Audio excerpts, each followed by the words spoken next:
And to discuss Wang Yi's tour, let's bring in Abdullahi Boru Halakhe. He's an Africa security and policy analyst. Great having you. And what has Wang Yi's trip meant to the countries he visited?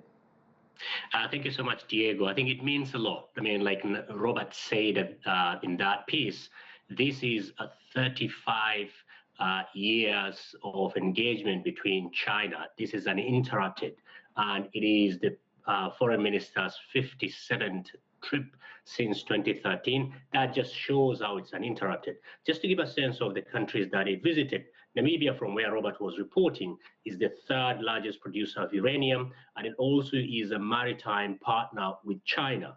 If you look at the Republic of Congo, the president of the country, Denis Sassou Nguesso, would be the co-chair for this year's of the FOCAC, that is Forum on China and Africa Cooperation.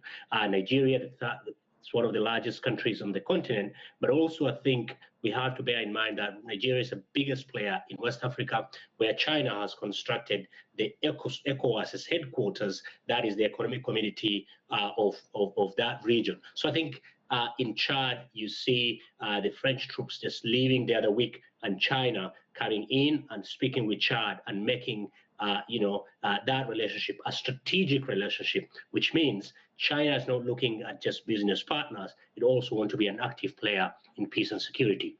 And beyond these countries, is there something we should consider at a continental level?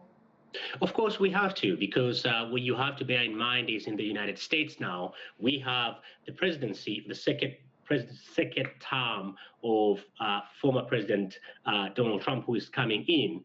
And if the first term is anything to go by, then we are looking at a situation where African countries are going to be marginalized by the United States.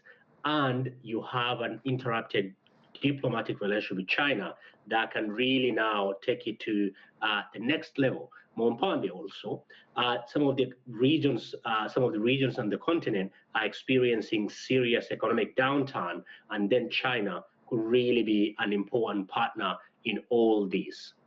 Abdullahi, you just mentioned uranium in Namibia, but I'd like to look at the wider continent. Which resources does China eye for future investments?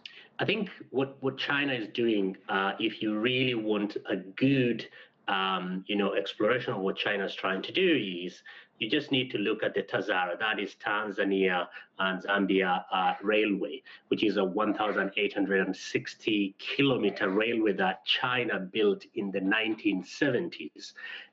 The reason why China is doing this is to be able to get the resources that these countries, Zambia, the Democratic Republic of Congo, as well as Zimbabwe, these countries have significant wealth of magnesium, manganese, lithium, and if you add Namibia uranium, these minerals collectively have significant role in the transition into clean green energy, and not limited to, but also including, electric vehicles that are required. So Africa, and particularly that region, will be very important. The second thing that we need to bear in mind is the free movement of goods, people, and services that African countries have signed that can spur the economic development. But for that, you need large-scale infrastructure projects that Chinese are putting in place, and nothing demonstrates that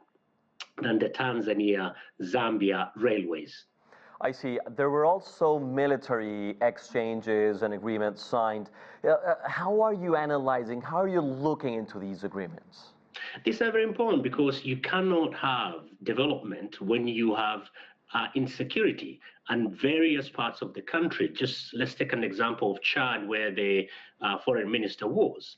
Chad now is hosting thousands of people who have been displaced by the conflict in the neighboring country of Sudan. So China, it has more peacekeeping mission than all the other permanent members of the UN Security Council. China has, military exercise, I think in July, August, with Mozambique and Tanzania. So as a result, China is recognizing that it really needs to up its game in order to, A, maintain some of the economic growth that are going on in some parts of the continent, but also to expand that pie. And for that, you need peace and security. And China is realizing that you can chew your gum and walk up the stairs at the same time, meaning you can invest in large-scale infrastructure development to spur the economic development while also trying to address some of the underlying issues that drive conflict on the continent. Abdullahi Boru Halakhe, thank you very much. Great having you. My pleasure.